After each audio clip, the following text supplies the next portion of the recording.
Good morning, everyone, and thank you for joining the National Association of Realtors for this special Home Ownership Month webinar. I am Leslie Brutus-Smith, 2022 NAR President, and I am a Realtor. Good morning, everyone, and thank you for joining the National Association of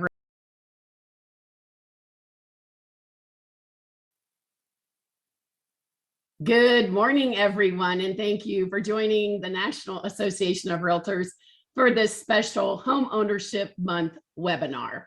I am Leslie Brutus-Smith, 2022 NAR President, and I am a Realtor from Plano, Texas. Today's exclusive briefing will give members of Congress and staff an inside look at the housing market as we work to expand homeownership to more Americans. Thank you for taking time out of your busy schedules to join us for this discussion today. We're also glad to welcome some of our Realtor members, including government affairs directors, federal political coordinators, association executives, and other leaders who are working closely with elected officials on these important issues. Today, we're going to cut through the headlines and the hype and focus on the market trends and original data our skilled economists are tracking. Now, I'm sure it's obvious why Homeownership Month is so important to Realtors.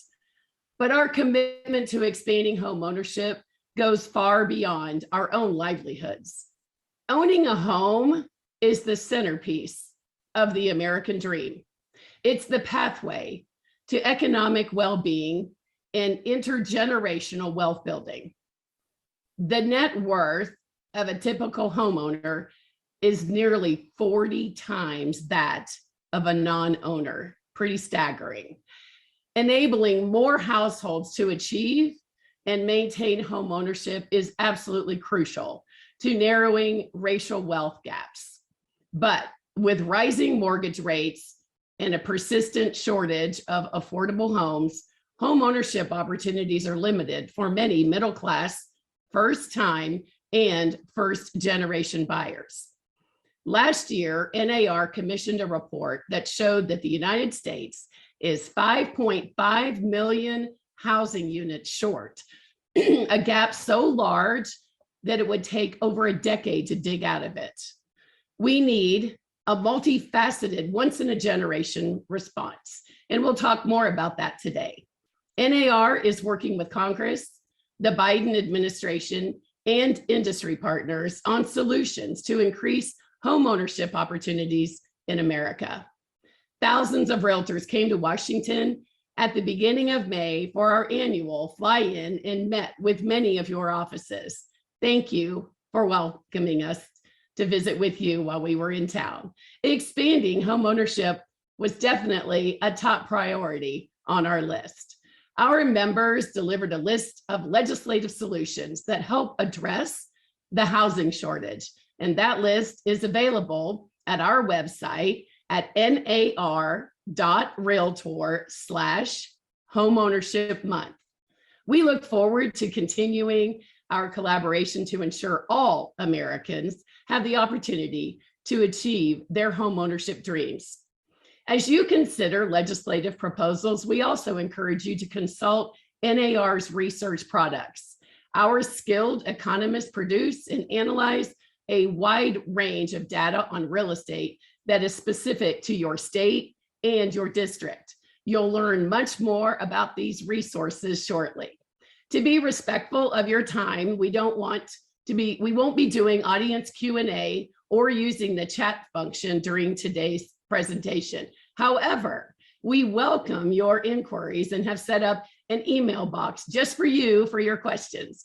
The email is briefing@nar.realtor. Again, that is briefing@nar.realtor.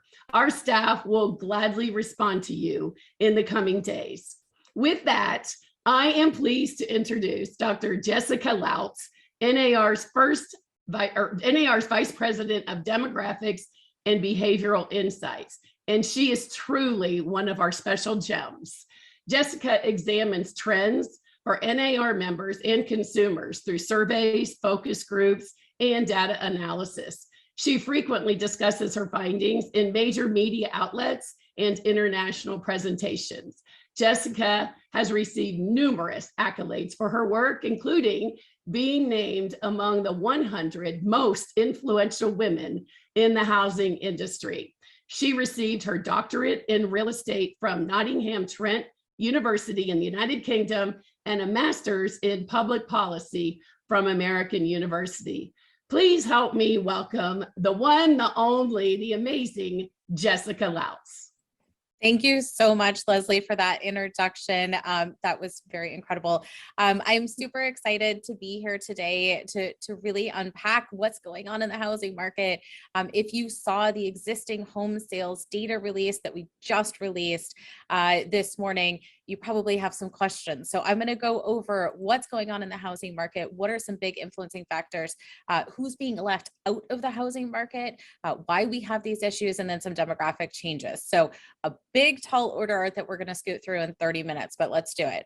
So the number one thing that we know that's happening right now when we look at the economy is that inflation is hitting pocketbooks. We absolutely know that this is an issue. It's an issue, though, not just for the typical homeowner out there. It's an issue for the typical renter or someone who's doubling up with family right now, trying to save for a down payment, but they're paying higher prices at the grocery store. They're paying much higher prices at the gas pump. I was just in California seeing gas prices topping $7 a gallon. Is very, very expensive for that consumer to try and meet ends meet, to pay all the bills that's needed, and to face higher rents as well. So as that renter is paying higher rental prices, it's very hard to save for a down payment and be able to enter into the housing market. And that's just one of the factors that's impacting current renters right now and those doubling up with family. The other issue that we see and what is starting to impact the housing market today is the rise in mortgage rates. So because of inflation, we know that the Fed has increased interest rates overall. And with that is the impact to mortgage interest rates, the 30-year fixed in particular. So if we just take the 30-year fixed and we see how interest rates have risen to 5.8% just in recent weeks for a $300,000 mortgage, so one that a first-time home buyer would feel probably pretty comfortable entering into, we know that their monthly payment has jumped to $1,800, up from $1,300 just at the beginning of the year. That is quite a jump. What that overall impact does is it means that there's a lot of people who are going to say, I cannot afford to enter into the housing market today because I can't afford that higher monthly payment. So maybe I'm just going to stick living with family right now. Maybe that means I'm going to stick living with roommates, but I'm not going to be able to enter into the mortgage market. And maybe they have been collecting that down payment over a period of time, but just the idea of paying that monthly payment has just become out of reach for so many Americans today. The other thing that we know is that the existing home sales that were released just this morning from our department, so all of this data moving forward here in this presentation is all from NAR research. And I would encourage you to check out any citations at the bottom if you have any questions on this. Of course, we're happy to answer those questions as well.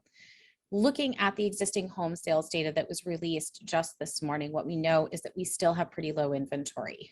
We know that sellers have locked in lower interest rates in previous years, may have refied their mortgage into 2-3%, and they're saying, you know what, I'm going to stay put, or maybe I can stay put because I've moved and I've actually moved to an area that fits my family better during the pandemic, and I now have more square footage. Maybe I'm living in an outer suburb than perhaps the inner city area, and this is a better environment for me and my family. What that means is that with low monthly supply and still pretty strong demand for higher income buyers who are able to enter into this environment, it's just crunching home prices even more. So as a result, even with this rise in mortgage rates, even with fewer buyers coming into the market, we still have seen nearly a 15% year-over-year home price increase. That was just released an hour ago.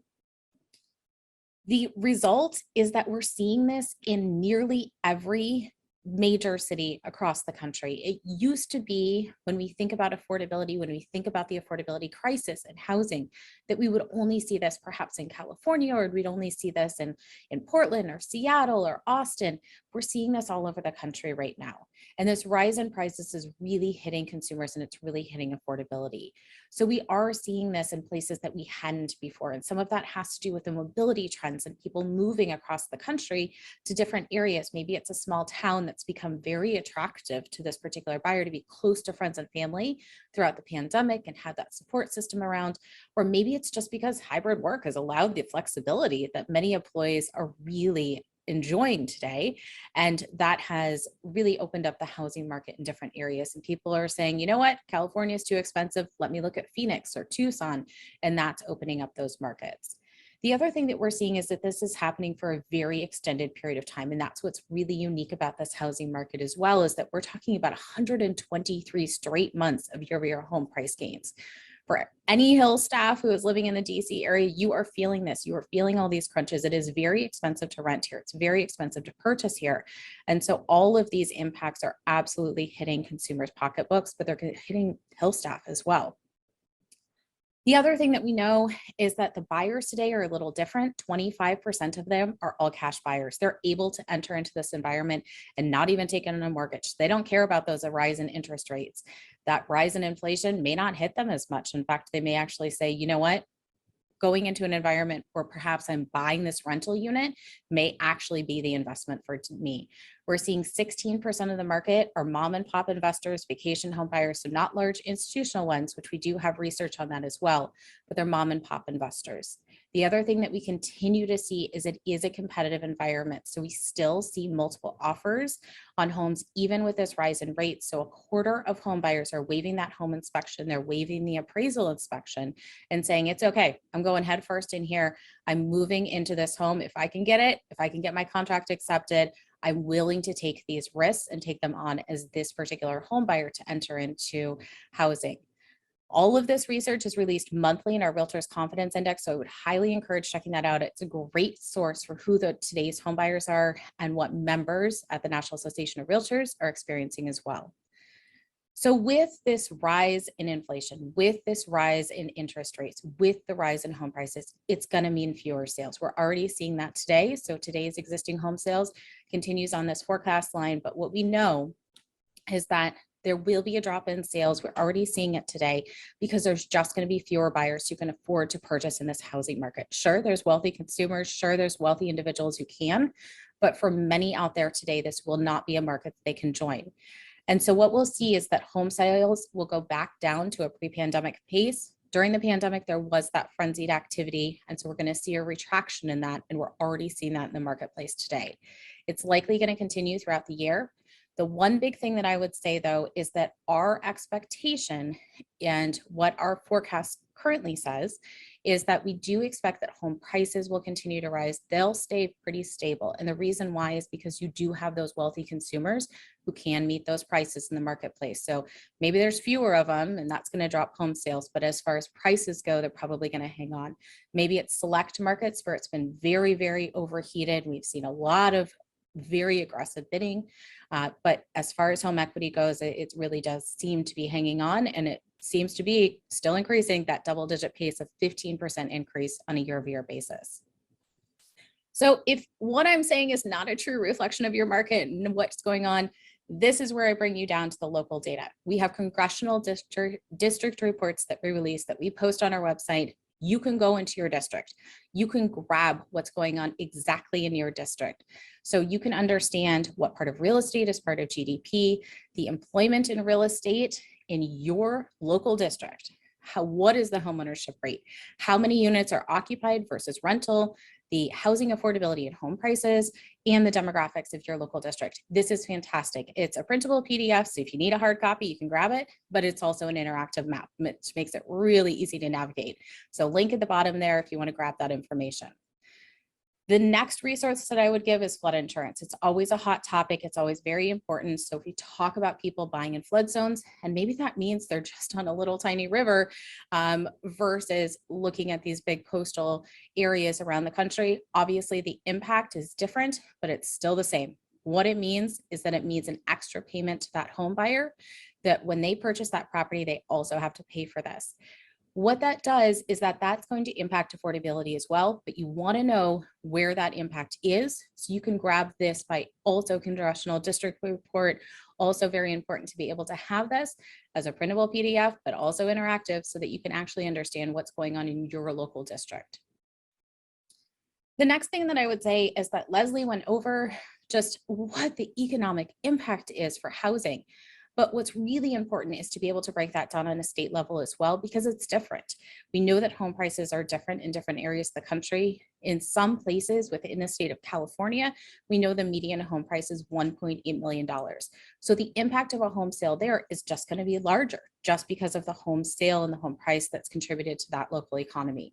So this is a really important resource that can be very useful as a tool because it shows the economic impact in your local state and how much for each home sale is contributed to that state GDP. So nationally, we see that it's 17% of national GDP, but you can break that down onto your state level, and you can actually see how much actual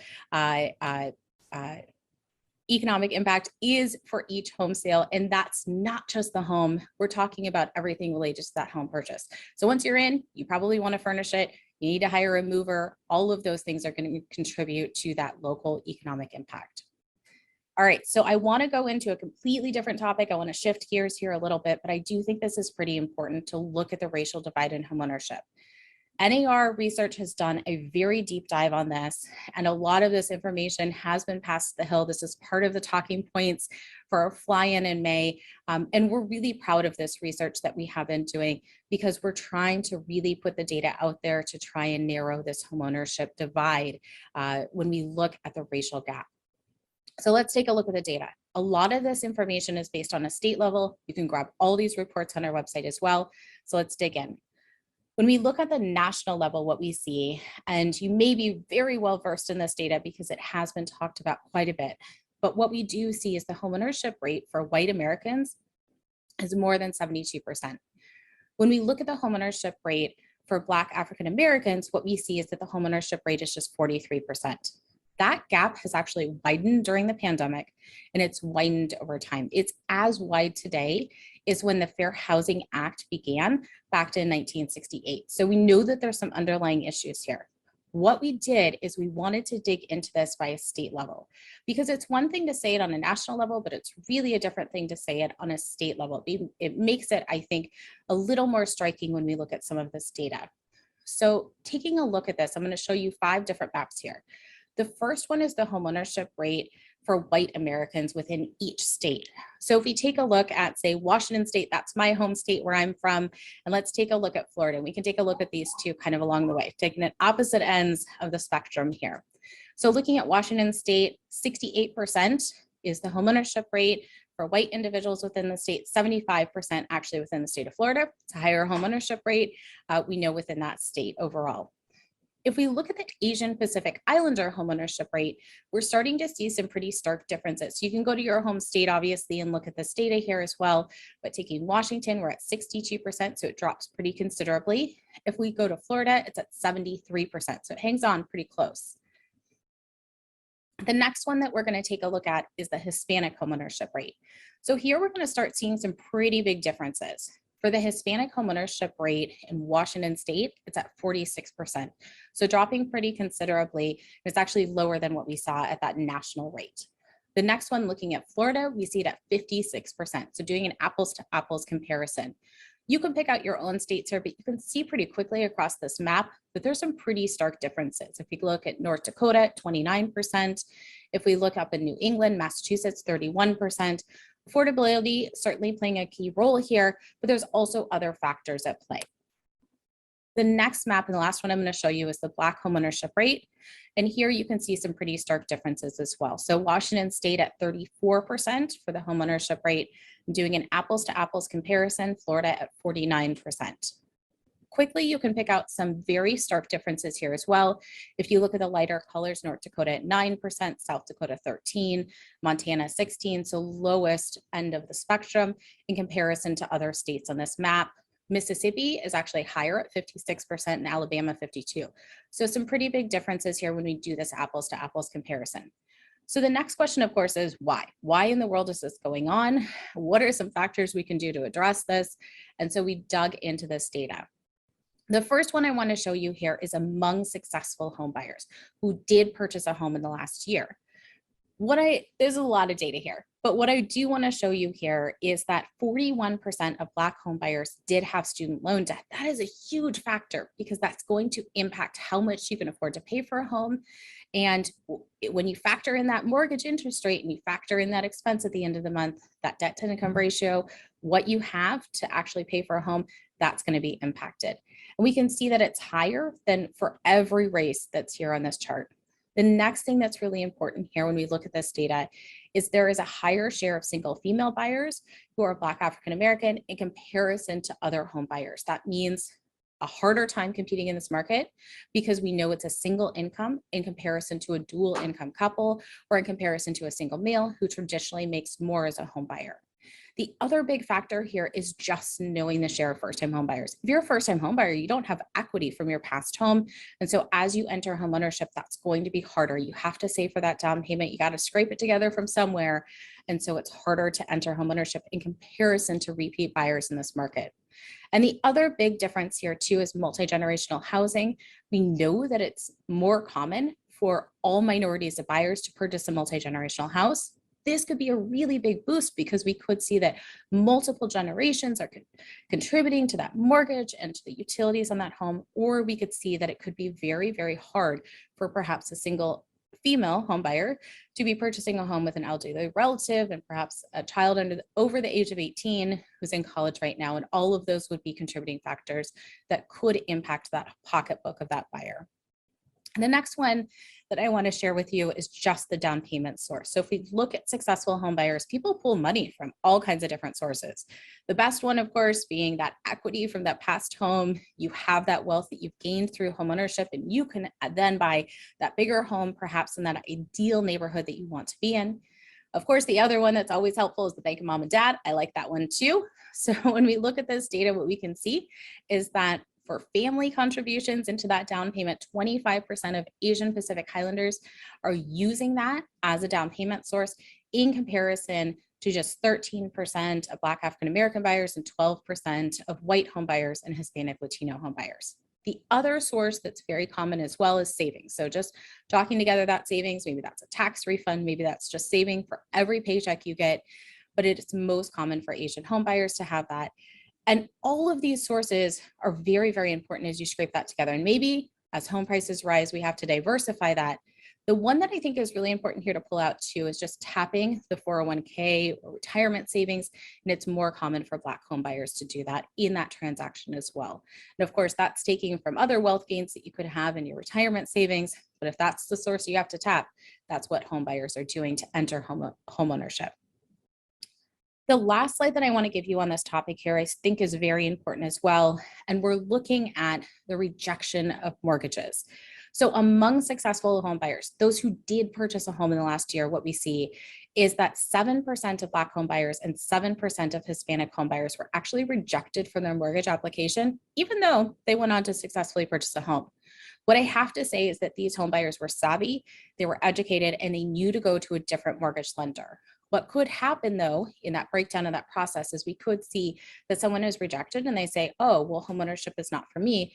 I have to actually maybe go back to renting, go back to doubling up with family. This is just not an opportunity for me right now.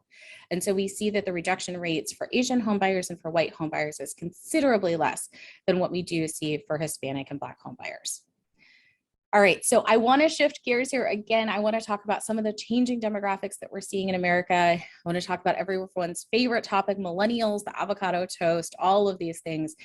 I think it's important. So let's jump in. When we look at the US population overall, what we see is the little pandemic babies on this green line born in the last year, and then we see the silent generation. And this is the gray, and we don't see that many people living past 100 years old, so that we can see the bars get shorter and shorter. Smack dab in the middle of this chart is the millennial generation, and this is represented in the blue. what becomes very important when we talk about housing, when we talk about the demand for housing right now and the short supply that we have, is that this is the biggest generation that we have in America today. It is an enormous generation, and it is impacting everything we do. And it is one of the reasons why we are missing 5.5 million units in the US. What we see is that red bar is very important when we look at this data because it's the median age of a first-time home buyer. Directly after that red bar, what we see is the biggest population in the US. They are aging into 26 to 32 years old. They're aging into household formation. They absolutely want their own rental unit. They absolutely want their own place to purchase. These are individuals who are traditionally aging into first-time home buyers, and so they want their own place. When we talk about the inventory crisis, when we talk about the housing shortage in America, it's not going to go away anytime soon. And the reason I know that is just looking at this chart and knowing that there's about 32 million young adults who are right in that age category. They may not be mortgage ready. They could be saddled with a lot of student loan debt. They may not be able to purchase a home, but they want to. And so that's one of the reasons why we see this rise in rents. It's one of the reasons why we see this rise in home prices and this increased demand is just the amount of young adults today really coming into the peak of their first-time home buying age. The other thing that's really important when we talk about the short supply of housing is just looking at the median age of buyers. When we look at repeat buyers today, they're living longer. They're working longer. Americans are feeling confident working well into their 60s. And as they do that, they want to find a home that's right for them. So we see the median age of a repeat buyer has gone up to 56 years old. And as they are purchasing this home, it's creating a lot of competition in the marketplace from these young adults who are purchasing their first home, who don't necessarily have housing equity, and also looking at older adults who do have housing equity, who are actually have a lot of the playing cards when we come to the housing market, and this is creating some inequities. We see this as well because all of these buyers are actually looking to a single family home in the suburbs as the most common housing type, and so that's creating some inequities as well. The other big thing that I think is important here is just looking at the share of first-time home buyers. We see it's at 34% today, slight uptick in the last year, but with housing affordability as it is, I would not be surprised if this went back down. That 50% mark, that was the first-time home buyer tax credit. We saw a lot of first-time home buyers come into the market. The 30% mark, the lowest we've ever seen it, we had double-digit interest rates. It was very hard for first-time home buyers to enter an environment with those double-digit interest rates and in the midst of a recession. All right, let's disprove the avocado toast meme. This is one of my favorite charts, but it's pretty messy, so let's dig in. This is using BLS data. What we were able to do at NAR is actually look at spending for those who are under the age of 25 and do an apples to apples comparison. So for young millennials today, they are spending more on housing in comparison to every generation in the past, but certainly more than younger boomers. They are spending less on transportation, taking more rideshare services, taking public transportation, and that's freeing up some cash. But unfortunately, a lot of it is going towards housing when we look at spending just as an apples to apples comparison. What we also know for young adults today, they are spending more on education, more on student loans that they're paying back currently, or on education as they're currently in school. What they are spending less on is food away from home. So that's the avocado toast meme. We can completely disprove that one and say that that is an old joke and we should stop talking about it altogether. But because what we do know is that young adults today are spending more on housing and more on education. When we look at student loan debt, what we do see is that there has been a very, very large hurdle placed in front of millennials. What we see today is that 60% of millennials who are not homeowners today are saying that student loan debt is one of the biggest hurdles delaying them from purchasing a home. They are unable to get into homeownership because they are paying on their student loan payment on this monthly basis. And while the pandemic may have gotten some young adults ahead who have student loan debt, it's still an enormous hurdle. It's going to impact the debt to income ratio, the ability to save for that down payment, and it is also impacting the credit score. So all of these factors are impacting this generation. What we also see is that student loan debt just keeps going up as a cost as we see that college costs are rising. And so this is becoming more difficult for young adults. We have done a lot of research on this topic at NAR, so I would absolutely encourage you to look at the report that we've recently put out this fall. And it does look at how this has shifted and how it's disproportionately impacting minority home buyers as well. The other thing that I think is interesting here is that this is impacting some high income home buyers. So maybe they're actually saying that homeownership should be within reach, but unfortunately, due to their student loan debt, this has become a very big hurdle for these individuals as well. For those who are earning less than $50,000, maybe they're just saying homeownership is not within reach at all. So this is not something that they can even have as an attainable goal right now. We also know that when we compare other generations for Gen Xers, for baby boomers, it is not that big of an impact from what we had seen in past generations. And we just know that part of this is just the increased costs of college, but also the higher share of individuals who attended college as well. One of the other, I think, pretty interesting trends that we are seeing here is the increase that we saw in multi-generational home buying that happened at the beginning of the pandemic. It jumped to 15% of all home buyers, 1 in 6 home buyers purchasing a multi-generational home. So that home also, not only aside from that home buyer, it also housed perhaps an aging parent, and it also housed children who are over the age of 18. This, I think, is a pretty interesting trend because it reverted back to the norm. The number one reason for this jump in multi-generational home buying is actually for aging parents to move in. And I think this was both protection from the pandemic and loneliness and living independently, but also it was a really big help for childcare as daycares and schools closed. We had an elderly relative in this house who could be that extra set of hands for working parents. And that became a very important reason. What that does, though, is it does change the size of the home that that family needs, and it may change the financial dynamics of that home as well if this elderly parent is not financially contributing to that mortgage or utility costs. The other big shift that we are continuing to see in the data and is really reflected with what's going on in the broader universe is that we know that there's a drop in birth rates in the US. Now, in the most recent year of data, we have seen that the birth rates have gone up slightly for those who are in their late 30s, but for overall in the US, we know that birth rates are down. We are absolutely seeing that reflected in the data of home buyers. So home buyers who have a child under the age of 18, it has dropped from 58% back in 1985 to just 31% today. It's going to shift a few factors. One factor is the size of the home. So you just need a smaller home if you don't have this growing family. The other big factor is where that home is. So maybe that perfect school district is not an A-plus top priority for that home buyer if they don't have a child and they have no intention of having one anytime soon. That frees up some neighborhoods. That allows them to look at overlooked neighborhoods and perhaps a place that's more affordable, as we know there's a price premium put on homes in areas with very good school districts. The other thing that's really important here too is that this could change the number of moves that a family has, because if you're not a growing family, you're not necessarily going to move. And if you're not an empty nester because you've never had child in that home in the first place, perhaps you actually don't need to move as well. So that's a few things that's impacted here just by this baby bust that we continue to see among home buyers.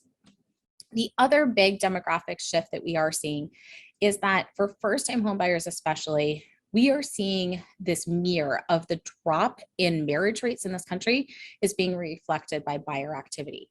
So overall in the US, when we look back at the 1960s, what we know is that 70% of American adults were married. Today, just half of American adults are married. So we know that this is the year of the wedding. There's a lot of people getting married this year, but I'm hearing anecdotally, perhaps it's the year of the divorce too. I'm not really sure, but what we know in the data is it's evening itself out and just half of American adults are married. What we know is that for first-time homebuyers, this is a big impact, because if you are a dual income couple, you suddenly have 2 incomes. That's a much bigger house that you can afford to purchase in that perfect neighborhood that perhaps you would have had to count out before as a single woman. What we do see is that for single women, their home ownership is actually going up. And what we see is that 20% of first-time home buyers are actually single women. We also see this for repeat buyers overall. The other thing that we're seeing grow is this share of unmarried couples in the market as well. So we do see that unmarried couples, perhaps younger, perhaps at a lower household income, but they are actually purchasing homes right now. The other big growing share that we are seeing as well is this Golden Girls phenomenon. It's older adults who are purchasing homes together. So not necessarily first-time home buyers, but we are seeing that older adults are understanding that affordability is a problem, companionship, they want it in their household. So they're purchasing homes together where they would have been perhaps two individual households in the past if they could be able to afford that. So that's what I have for overarching some economic changes that we're seeing, the existing home sales, some demographic changes, the racial divide in homeownership. What I want to say is that we have more research coming. Every single day, we are putting out new information on our blog. So you saw that citation at the bottom of some of the slides. It's our Economist Outlook blog. But on a monthly basis, we still have existing home sales, pending home sales, our Realtors Confidence Index, really understanding what's going on in the marketplace. We have a few big reports that are coming out this summer that I want to plug as well. One is on our international activity, so understanding how many foreign buyers are actually coming into the US, where that is happening as well. So you actually will be able to look at this report and say, okay, in states such as Florida and California, this is where we see a lot of international activity, where are home buyers actually coming from internationally. So that's a great report for that information. We also have real estate in the digital age. We know that technology has completely upended a lot of what's going on in the world. We're doing this on Zoom today, but real estate is not alone in that. And so we dig into that and that activity that's going on as well. And then we also have forthcoming our care report. This is a fun one because what it looks at is just how much real estate activity is happening and how many realtors are both volunteering, but then also contributing their time and their money to their local communities. So absolutely, I think this is a fun report to look at. And then lastly, I will plug our Real Estate Forecast Summit. It's coming up at the end of July. It's absolutely free. We're going to have our chief economist, Dr. Lautz, is going to be talking about the economy overall, but then he's also going to be talking about that international report. So definitely save that date of July 27th at noon Eastern time, where we will have all the latest and greatest information and talk about the broader economy. So I'm going to stop sharing my screen, but I would encourage any questions, briefing@nar.realtor, and we will dig through them and we will get back to you. So I'm going to stop sharing my screen, Leslie, and back to you. Thank you, Jessica. I would like to take a few minutes to dive deeper into a couple of the topics that you have covered today. So first of all, why do we have this immense inventory shortage? And can't we just build more homes? I wish we could. I truly wish we could. So we have been under building homes for over a decade now. And that's really the big problem, is that we are playing catch up with this massive demographic wave that's coming in today. So that's one of the big problems. As far as all the hurdles in building homes, of course, the cost of land, the availability of land in many communities, very, very difficult. The supply crisis, I think it's everyone's favorite word. You could probably ask a 2-year-old right now where they didn't get their favorite toy and they would be able to tell you the supply crisis. So that's hitting the home building industry as well. Everything from paint to nails, silicone that holds down beautiful countertops, all of that is being hit. So all those little supplies. And then the labor shortage. We know that people haven't traditionally wanted to go into the trades. They've wanted to go to college and get that 4-year degree. I got to say, the trades might be the place to be, though. You can make a 6-figure income and do so pretty quickly as that skilled labor. So I would definitely encourage our high schoolers out there to think about that as a route. Thank you. That's a great answer. We've talked a lot about the gaping supply gap. How can communities work together to address that? Yeah, so this is something that NAR research has really taken a look at as well, because we know that every community out there is different.